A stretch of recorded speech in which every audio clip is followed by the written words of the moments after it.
Howdy, folks! Hoje eu vou ensinar para vocês, então, como dizer as horas em inglês. Então, a primeira coisa que a gente precisa saber é que o sistema de horas em inglês funciona um pouquinho diferente do sistema em português. Então, a gente não vai usar horas a partir do 12, a gente não diz 13 horas, 15 horas, 14 horas. Então, a gente vai ter duas rodadas de 12 horas. E é por isso que a gente tem nos postos, por exemplo, AM e PM. Então, AM e PM. Quando nós tivermos 12 a.m., nós temos a meia-noite. Então, a gente tem midnight. Quando nós tivermos 12 p.m., nós temos o meio-dia, que pode ser chamado de midday ou noon. E daí vem a expressão afternoon, que é a tarde, né? Depois do meio-dia. Então, das 12 do meio-dia, aliás, até as 11h59 da noite, a gente tem PM, o PM, e depois da meia-noite até as 11h59 da manhã, nós temos o AM. A segunda coisa que a gente precisa saber são as duas perguntas que a gente pode usar para perguntar a hora. A primeira, que é o mais comum, será o mais comum para o inglês americano, que é What time is it? A segunda, mais comum na Europa, What's the time?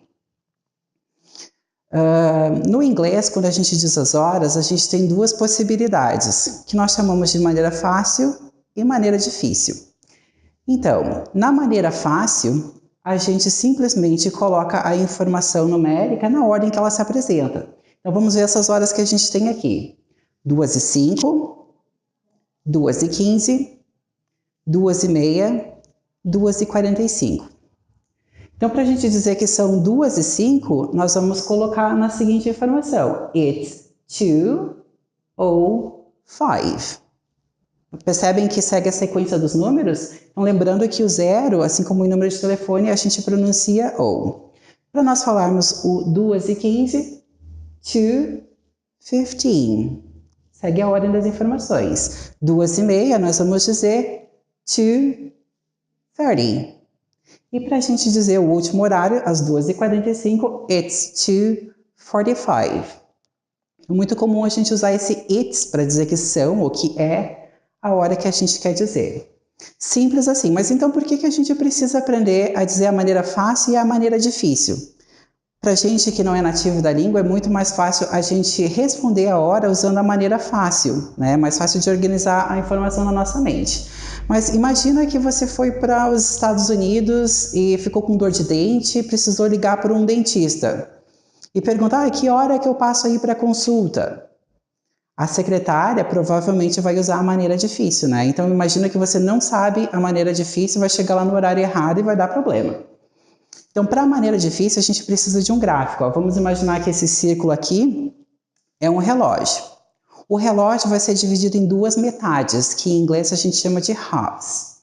Então, cada metade vai ter um nome. Esse lado aqui vai ser chamado de metade to, e esse aqui, metade after, no inglês americano, ou metade past, no inglês britânico.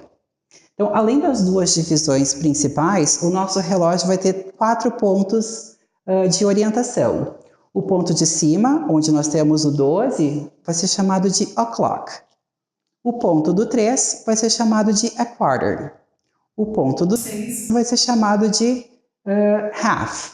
E o outro ponto, que é o 9, vai ser chamado de a quarter também. A diferença é o lado que rege ele.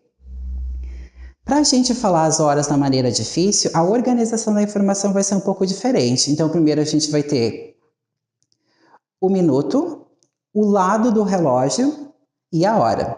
Como assim o lado do relógio? Então, para a gente saber que lado do relógio nós estamos falando, a gente vai usar o ponteiro dos minutos, que é aquele ponteiro longo. Então, se o ponteiro dos minutos estiver trabalhando do lado after, a gente vai usar a palavra after. Se ele estiver trabalhando do lado to, a gente vai usar o lado to.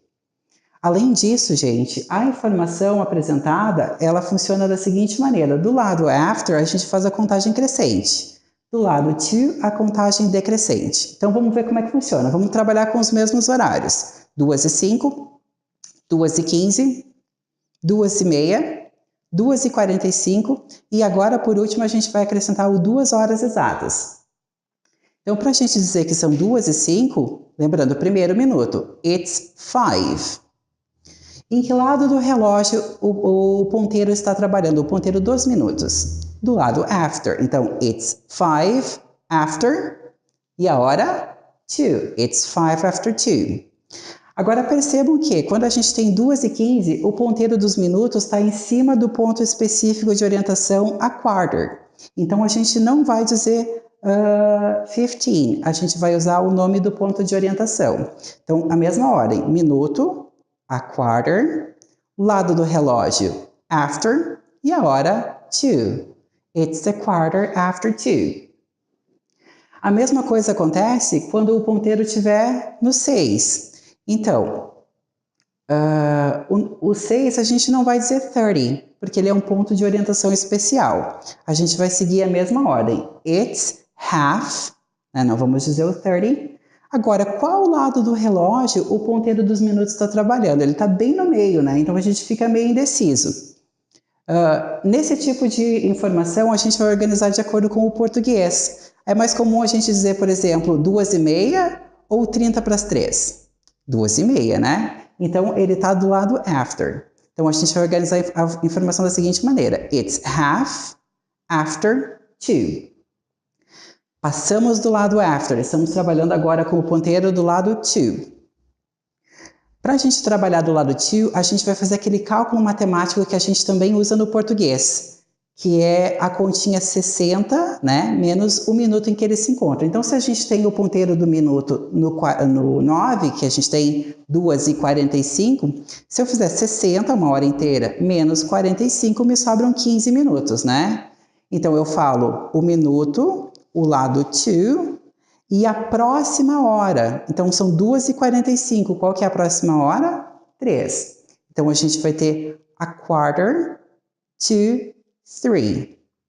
Se eu tivesse 10 para as 3, por exemplo, seria 10 to 3. Assim como no português, usamos a subtração e a hora seguinte como referência. E para finalizar, então, quando a gente tem uma hora redonda, ou seja, quando o ponteiro do minuto encosta no 12, a gente vai usar o ponto de referência o'clock. It's 2 o'clock, 2 horas em ponto.